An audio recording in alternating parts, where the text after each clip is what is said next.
Beginilah suasana saat malam hari di Pasar Ulekaring. Nampak dipenuhi oleh pedagang durian yang berjejer di sepanjang jalan di kawasan Ulekaring.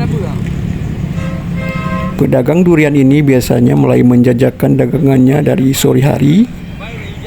Umumnya mereka berasal dari luar daerah Banda Aceh, dan mereka biasanya membawa durian dari daerah Lamsujen, kawasan Aceh Besar, bahkan ada yang dari Kabupaten Aceh Jaya.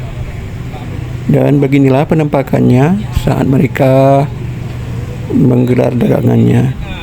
Ini persis berada di depan Masjid Baitul Salihin Ulekaring, Kota Madia, Banda Aceh. Untuk durian ukuran sedang, pedagang durian ini mematok harga 3 buah 100.000. Dan beginilah pedagang lagi membuka duriannya untuk ditaruh di Tupperware yang kami bawa.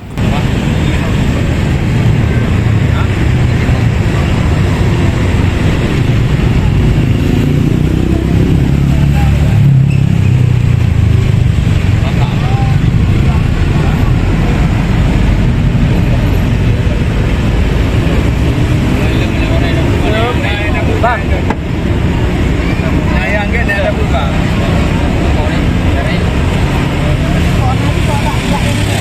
Yo, aku lagi warna cm ya.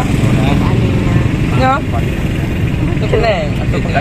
Bang merah je gua. Ya kan? Dadak mana ada? Iya, mangai aja yang kuning je. Kuning bola.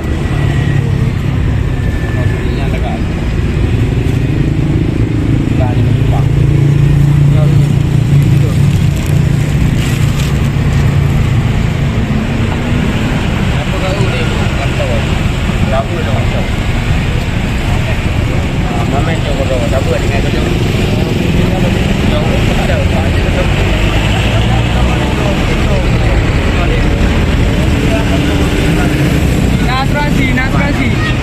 Pokoknya yang nak jalan kamu nak asuransi. Ya, bantak dengan tu, bro, dengan tu. Ya, kan? Bere.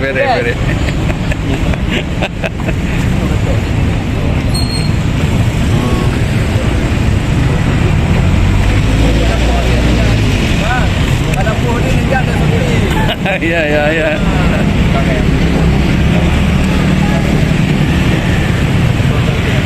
Ada pun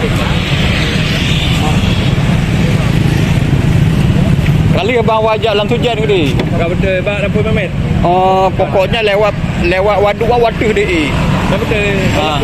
Nya lampuh orang sepo, pokoknya kali tok water ke di. Balak kena ah. Pokoknya ukuran kandah motor lu yang meyup atau kandah. Kena. Baknya mana ada nya. Kan. Semuanya hana. Oh, ya lagi ada. Water halam ah. Ni apa? Ya, uro apa dia? Uro satu ah.